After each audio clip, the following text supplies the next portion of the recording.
At my cousin's wedding, Dad raised his glass.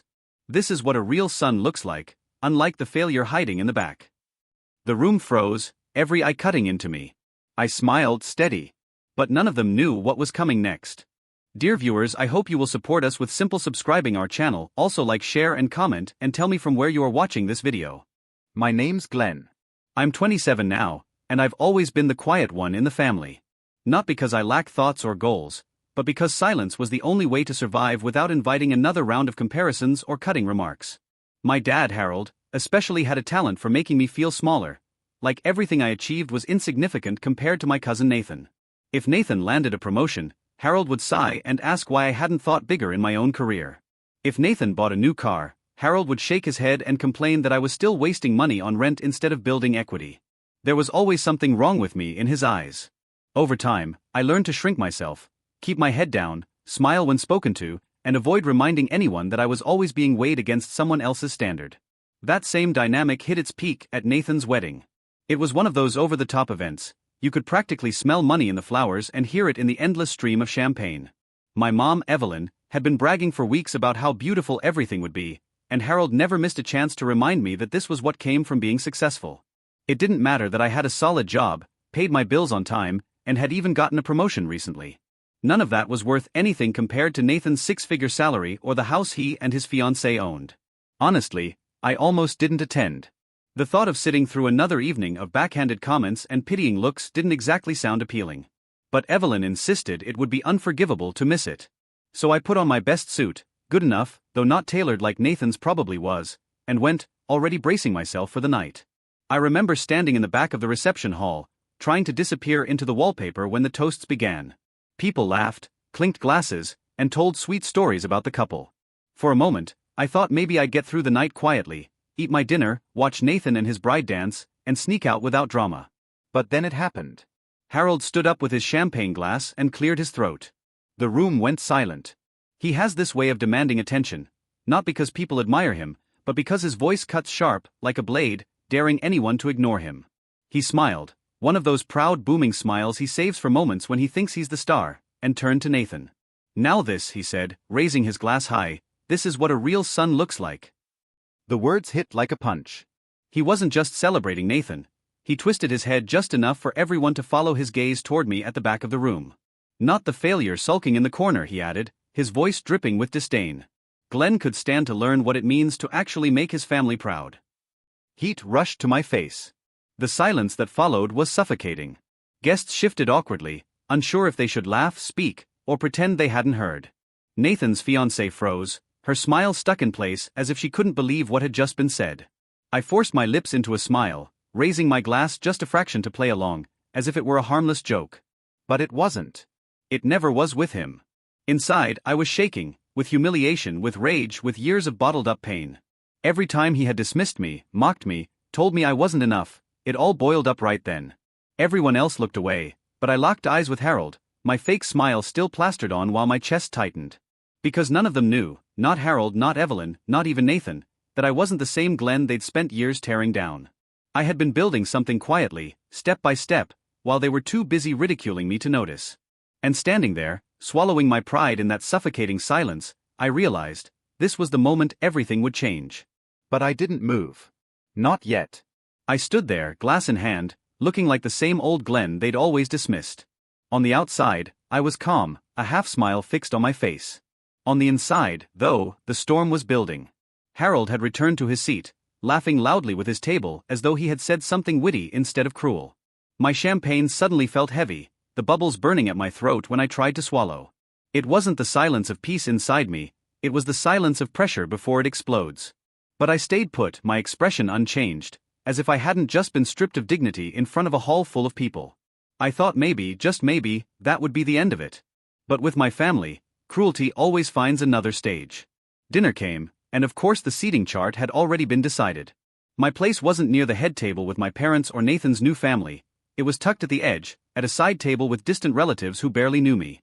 They nodded politely, but their eyes flickered with discomfort, unsure of how to treat me after what they had witnessed. Every time I glanced toward the front, I could hear Harold's booming laugh, his voice carrying above the chatter. He clapped Nathan on the back as though he were the king of the night, then gestured toward me once with a smirk. I couldn't hear the words, but whatever he said earned forced, uneasy laughter. The kind of laugh people give when they don't want to appear rude but also don't want to agree. I tried to focus on the food, a perfectly plated steak with roasted vegetables, but even that moment was taken from me. Evelyn leaned over from the head table, her tone dripping with a sweetness that wasn't real. "Glenn, darling," she called loudly enough for others to hear. "Try not to embarrass yourself tonight. Nathan's guests don't need your sulking face ruining the photos." The way she said it, so falsely gentle, was enough to draw laughter from her end of the table. My grip on the knife tightened, pausing over the plate. The photographer froze, his lens pointed toward me, as if unsure whether to capture the moment. I gave a stiff nod, silently telling him to move along. No point in preserving that humiliation. But it didn't end with dinner. When the music began, Harold turned into the master of ceremonies, loudly repeating to anyone within earshot how Nathan was the pride of the family. He told story after story about Nathan's brilliance, his hard work, his accomplishments. And then, between those praises, he slipped in jabs at me. "Glenn always had different priorities," he said once, swirling his drink with a mocking smile. "Never really knew what he wanted." He said it with me standing barely 10 feet away. A few people glanced my way, their faces tight with pity, but no one challenged him. No one ever did. The worst moment came during the cake cutting. The couple stood at the center, everyone cheering as they fed each other a slice. I stayed near the back, clapping politely, blending into the crowd. But Harold couldn't let me stay invisible. "Hey Glenn," he called out over the noise, his voice sharp enough to slice through the room. "Why don't you take a good look? Maybe one day you'll learn what it means to settle down properly, if anyone would even have you." That one cut deeper than I expected. It wasn't about careers, money, or cars this time, it was about me. My relationships. My worth as a man. This time, the reaction was different. A few gasps rippled through the crowd. Some of the guests finally seemed to recognize that this wasn't harmless teasing, it was cruelty dressed as comedy. Nathan's bride shifted uncomfortably, her smile faltering. Even Nathan himself looked uneasy, like he wanted to speak but couldn't bring himself to confront Harold. I smiled again, but this time it trembled at the edges. The mask I'd worn for years was starting to crack. Inside, I was burning up. Each word, each dig stacked higher, pressing heavier against me. But along with the anger was something stronger, resolve. For years, I had swallowed it all. Let them sneer. Let them laugh. But not anymore. Not tonight. I stepped out of the hall for a while, into the chill of the night air. My hands trembled, not from weakness, but from the sheer restraint it took not to explode. I thought about everything I'd built quietly, the projects, the late nights, the small victories I never told them about because I knew they'd twist it into something meaningless. They had no idea who I had become beyond their narrow picture of me. Standing under the string lights, music and laughter muffled behind me, one thing became clear. When I walked back in, I wouldn't be the same Glenn they thought they could ridicule without consequence. The night wasn't finished, and neither was I. I lingered longer than planned, pacing along the courtyard's edge while the DJ's bass shook the glass. The cool air steadied me, but the fire in my chest kept burning. I even thought about disappearing into the dark, slipping away and letting them tell their version. Glenn couldn't handle it. That would have been the easy way out, the old Glenn's way. Stay quiet. Let them write the story. Not this time. I squared myself, forced my face into something unreadable, and stepped back inside. The party buzzed at full tilt, people dancing, glasses clinking, ties loosened. For a moment, I thought I could disappear into the crowd. But fate, or maybe just Harold, wasn't going to let me. Barely 5 minutes in, I spotted him at the head table, glass in hand, voice booming above the music. I almost tuned him out, until I caught my own name. My stomach twisted. "Glenn's the dreamer," he said, sarcasm dripping from every syllable. "Always chasing useless projects. Wastes his money on nonsense instead of investing smart like Nathan. Honestly, it's embarrassing. Sometimes I wonder if he'll ever stop being such a burden." Burden. The word struck like a slap. I froze, half hidden behind a cluster of guests. Relatives shifted uneasily, eyes darting, hoping someone would step in. No one did. Evelyn, standing right beside him, gave a tiny shrug and added, "He's always been that way." We gave up hoping he'd change. At least Nathan makes us proud. And then came the twist of the knife. Harold pulled his phone from his pocket and lifted it for everyone to see. My LinkedIn profile. My photo. My name. The job title I had bled years to earn. He scrolled with a smirk. "See? Middle management. Nothing impressive. He thinks it's some big deal, but compared to Nathan? Please. Glenn doesn't get it. Always settling. Always scraping for crumbs. My breath caught sharp in my throat. He was parading my career like a punchline, tearing me down in front of everyone. The humiliation burned so deep my ears rang. And then came the final strike. He lowered his phone and said, "Truth is, if he weren't our son, I doubt we'd even bother with him." It was like the floor dropped out beneath me. My own father, declaring to a crowd that I was essentially worthless. I saw one of my aunts glance at me across the room, her face pale, her mouth opening as if she wanted to say something. But she didn't. No one ever did. I don't remember moving. But suddenly, I was closer, standing just far enough to catch every detail of Harold's smug expression. My hands were clenched so tightly my nails dug into my palms. For years, I had told myself it was better to stay quiet, better not to give him the satisfaction of seeing me break. But in that moment, I realized something had shifted. He hadn't just insulted me. He had stripped me bare in front of my entire extended family, ripped away every ounce of dignity I had managed to hold on to. That was the moment I knew things would never go back to how they were. Something inside me hardened like a door slamming shut. I wasn't just angry anymore. I was done. And as Harold laughed, still clutching his drink like a king surveying his kingdom, I felt a strange calm settle over me. My humiliation had burned itself out, leaving only clarity. He thought he knew me. Thought he could drag me through the mud forever without consequence. But he had no idea what was coming. Not yet. I don't think I'll ever forget the sound of laughter that followed Harold's words. It wasn't loud. It wasn't even cruel. It was the awkward, uncertain laughter of people who didn't know what else to do. The kind that fills the silence when something ugly is dropped into the middle of a room. That was somehow worse. The fact that no one called him out. No one said, "Hey, that's enough." They just let it hang there. As though my worthlessness was some kind of unspoken truth. I felt smaller than I ever had before. Smaller than when I was 12 and he called me useless for dropping the ball in a backyard game. Smaller than when he told me at 16 that I'd never make it because I didn't want to study what he wanted. Smaller than when at 21 he compared my first real job to Nathan's internship at a big firm and told me that's why no one takes you seriously. All those moments had carved little cuts into me over the years. But this was a knife straight to the chest. I slipped out again, unnoticed this time, back into the courtyard. My head buzzed, and for a few terrifying minutes, I wondered if I might actually faint. I sat down hard on a bench under the string lights, my hands trembling, my breath shallow. The music and laughter from inside felt distant, muffled, like I was underwater. For the first time in a long while, I let myself feel it all.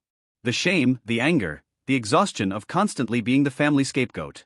I thought about leaving. I could call a cab, disappear into the night, and let them drink and dance without me. No one would notice. Or if they did, they'd twist it into more proof that I was weak, that I couldn't handle pressure, that I wasn't a real son. That thought crushed me because it was exactly what Harold would say later, and everyone would nod along.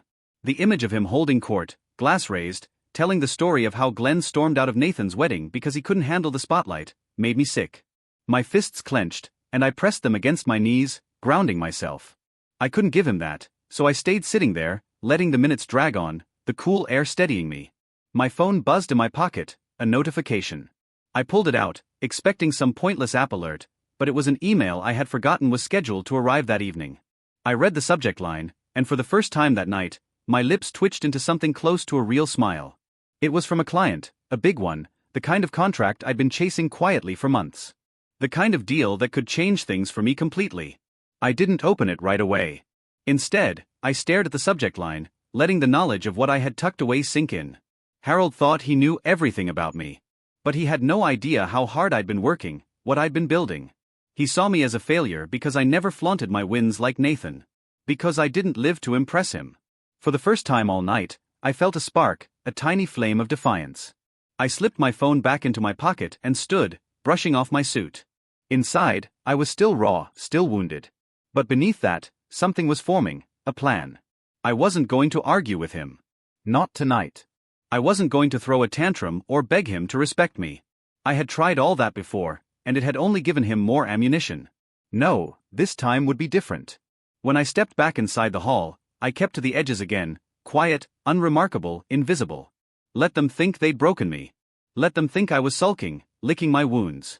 Because while they laughed and toasted and danced, I was already thinking ahead. They thought they had stripped me bare in front of everyone.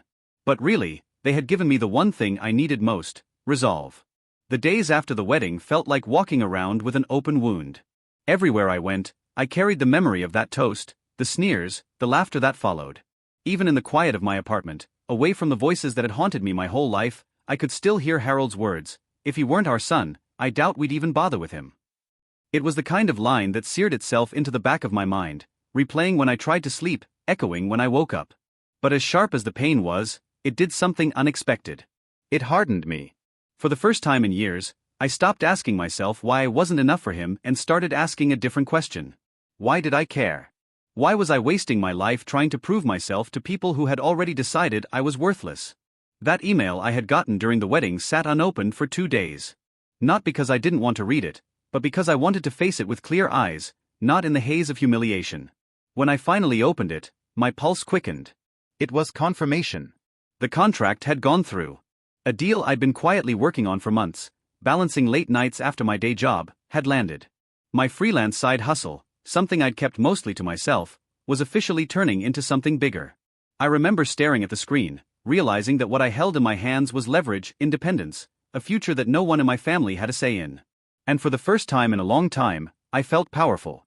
The months that followed were grueling, but I threw myself into the work with a kind of focus I didn't know I had.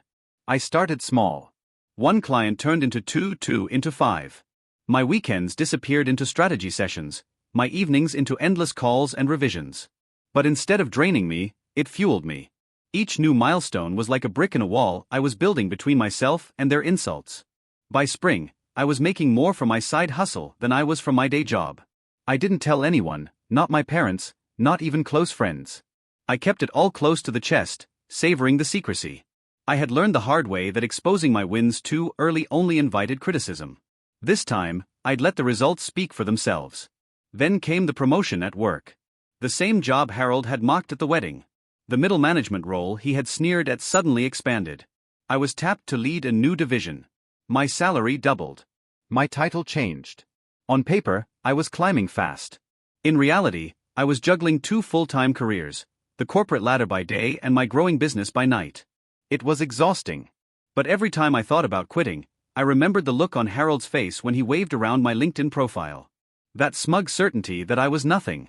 That memory kept me going. And as the months passed, something in me shifted. I didn't just want to succeed quietly. I wanted to be untouchable, to build a life so far removed from their insults that when the day came and they tried to drag me down again, their words would clang uselessly against the armor I'd forged. It wasn't just about money, though that came quickly. It was about connections.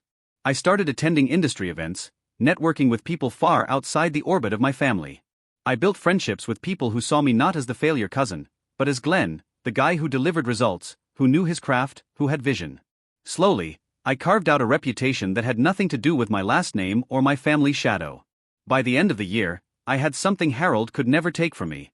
Respect, not his, but my own and that of people who mattered.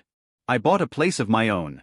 Not a flashy house like Nathan's, but a sleek downtown apartment with floor-to-ceiling windows and a view that made me feel like I'd finally risen above the noise. And yet, I kept my distance from family gatherings. Every invitation was politely declined. Every call from Evelyn went to voicemail. They thought I was still sulking, licking my wounds the same way I had slouched in the back corner of that wedding hall. But I wasn't. I was sharpening my edges, building my foundation, waiting for the moment they least expected. Because deep down, I knew they hadn't just broken me that night. They had set something in motion. And soon, very soon, the balance of power in our family would shift. The turning point came in the most unexpected way. By then, nearly 2 years had passed since the wedding. 2 years of grinding, growing, and quietly carving out a life that looked nothing like the one Harold had mocked. My business was no longer a side hustle. It was a company. I had hired employees, leased an office, and landed contracts that I used to think were reserved for people with last names that opened doors. My day job had become optional. And eventually, I let it go altogether. I walked out on my corporate career without looking back, knowing that I had built something of my own that no one could diminish. The funny thing about success is that it changes the way people look at you. Strangers respected me. Colleagues admired me. Clients trusted me. But my family, they didn't know a thing. As far as they were concerned, I was still sulking Glenn, the disappointment who couldn't measure up to Nathan. And I let them think that for now. Then came the phone call that changed everything. It was a Tuesday night, and I was finishing up some contracts when my phone buzzed. It was Evelyn. I almost didn't answer. I had gotten good at ignoring her calls, but something in me was curious. When I picked up, her voice was thinner than usual, almost nervous. "Glenn," she began, "we need to talk about your cousin, about finances." That caught my attention. She went on to explain carefully that Nathan's big lifestyle, the house, the cars, the lavish trips, hadn't been built on the solid ground everyone thought. He was over-leveraged, badly. The company he'd tied himself to had collapsed, leaving him drowning in debt. His wedding, the one I'd been humiliated at, had been mostly paid for with loans he was now struggling to repay. And the golden boy of the family, he was about to lose everything. I remember sitting back in my chair, stunned. Not because I felt vindicated, though yes, there was a certain dark satisfaction, but because I suddenly realized something important. My cousin, the shining example I had been compared to my whole life, was no longer untouchable. The pedestal my parents had placed him on had crumbled. And then came the kicker. "Your father thinks, well, he thinks maybe you could help," Evelyn said carefully. "You've always been decent with money, haven't you?" I bit my tongue so hard I tasted blood. Decent with money. That was her way of skirting around the fact that I had quietly built an entire company they knew nothing about. They had dismissed me for years. And now, when their star had fallen, they were circling back. Not because they cared about me, not because they wanted to acknowledge my growth, but because I was convenient. I didn't answer her right away. I let the silence hang long enough for her to squirm. "We'll see," I finally said, my voice flat. After I hung up, I sat in my apartment, the city lights spilling across the floor-to-ceiling windows, and I realized something. The balance of power wasn't just shifting. It had already shifted. For the first time, they needed me. And that need was leverage. In the weeks that followed, more details trickled in. Nathan's house was close to foreclosure. His credit cards were maxed. His wife, who had expected a life of luxury, was furious. And Harold, the man who had laughed and called me a burden in front of 100 people, he was suddenly quiet, humble even. He wanted me to sit down with the family and talk options. I went, not because I wanted to help, but because I wanted to see them squirm. We met at my parents' house, the same living room where I had been dismissed 1,000 times before. Except this time, I didn't come in as the old Glenn.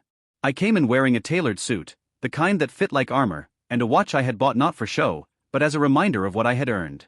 When I walked through the door, their faces told me everything. Shock, confusion. Evelyn's eyes widened. Harold's jaw tightened. Even Nathan, pale and worn from stress, blinked like he was seeing me for the first time. "Glenn," Harold said stiffly, "thanks for coming. We need your advice." Advice from me. I sat down, calm and deliberate, and let them explain their mess. And as I listened, my mind wasn't on their words.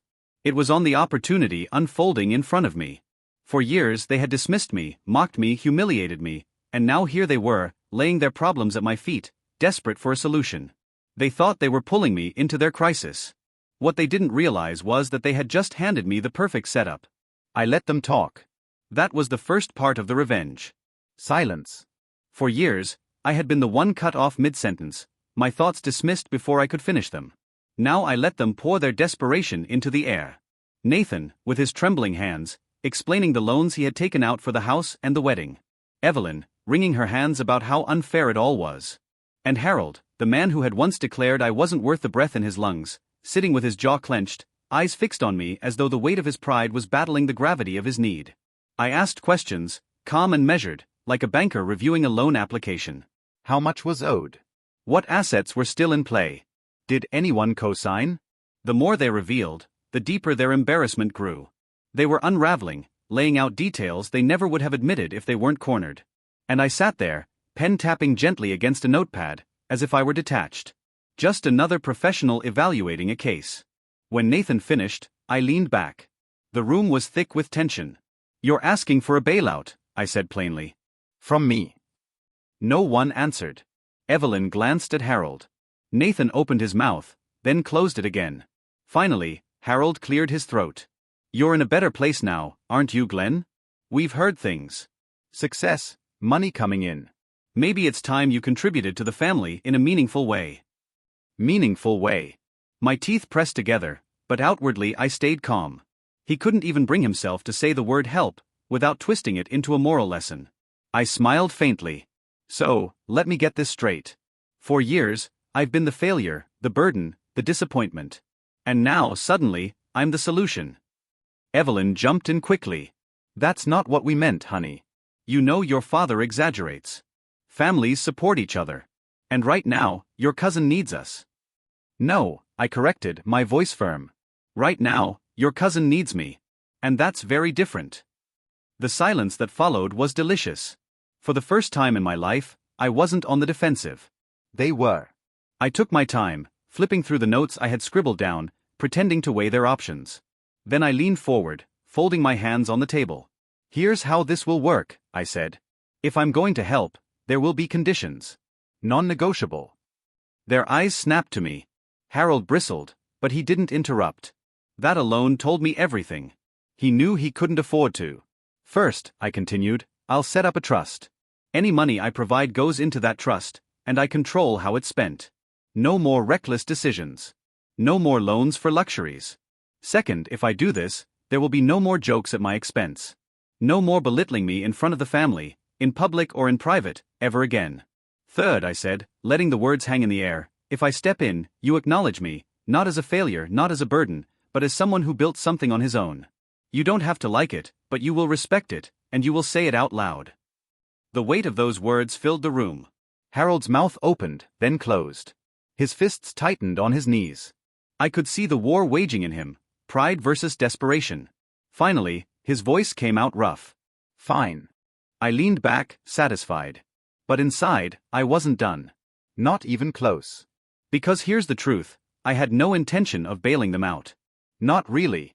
The trust one had mentioned, it wasn't just a tool to control them. It was a cage, a way to make sure that every move they made from here on out passed through me. They thought they were getting a lifeline. But what I was really offering was a leash. And as I sat there, watching the people who had mocked me for years squirm in their own desperation, I felt something I hadn't felt since the wedding night. Power. And I wasn't about to waste it. I followed through, but not in the way they expected. Within a week, the trust was established, legally airtight, structured so that every cent passed through me. On paper, it looked like salvation. In reality, it was control. Every bill, every expense, every request had to be approved by me, and I was ruthless. When Nathan asked for money to cover a trip to clear his head, I denied it. When Evelyn tried to slip in a request for family support under his name, I flagged it and shut it down. If it wasn't tied directly to necessity, mortgage stabilization, basic utilities, it didn't pass.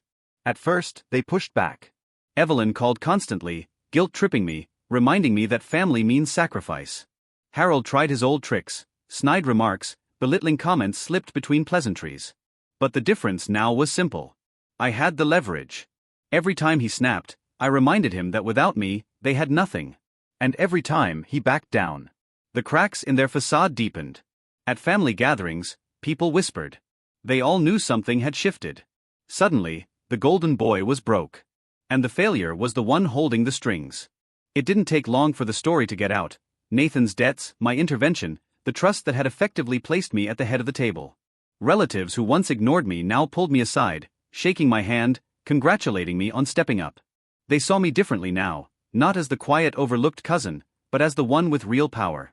Nathan grew bitter. His pride eroded with every month he had to come to me like a child asking for allowance. His wife, once all smiles and champagne toasts, left him within the year, unable to stomach the loss of luxury. Evelyn's voice grew shrill on the phone, trying to disguise panic with politeness. And Harold, watching him choke on his own pride, became the sweetest revenge of all. The man who once lifted a glass at a wedding, smiling wide as he ridiculed me in front of an entire crowd, now had no choice but to meet my eyes and mutter, "Thank you, Glenn." Each time I authorized another payment, he forced the words out stiffly, his pride swallowed along with them. But he said it, every single time. I didn't need to drag him through public disgrace. His pride was already crushed in the only way that mattered, by relying on the very son he once labeled useless. The breaking point came one evening when I stopped by their house to review a set of financial papers. As I closed my briefcase, I found myself standing in the same spot where he had once declared in front of relatives that I was nothing more than a burden. I turned toward him, my voice steady, and asked, "Do you still think I'm not a real son?" At first, he said nothing. His face drained of color, jaw tightening as though the words refused to come. Evelyn lowered her gaze to her folded hands. Nathan wouldn't lift his eyes from the carpet. Finally, with a voice brittle under the strain of everything he had lost, Harold admitted, "No. You're the one keeping this family standing." I didn't smirk. I didn't need a victory speech. I simply gave a short nod, lifted my case, and left. For the first time in my life, I wasn't the silent shadow in the background. I wasn't the family's disappointment, or the one they dismissed. I was the one they had misjudged, the one they ridiculed until my silence became sharper than their insults. And as the door clicked shut behind me, the truth finally set in. Revenge doesn't always arrive in shouts or spectacle. Sometimes, the most satisfying revenge is quiet control. The same man who once raised a glass to mock me now bowed his head in reluctant respect. And that, more than anything else, was enough.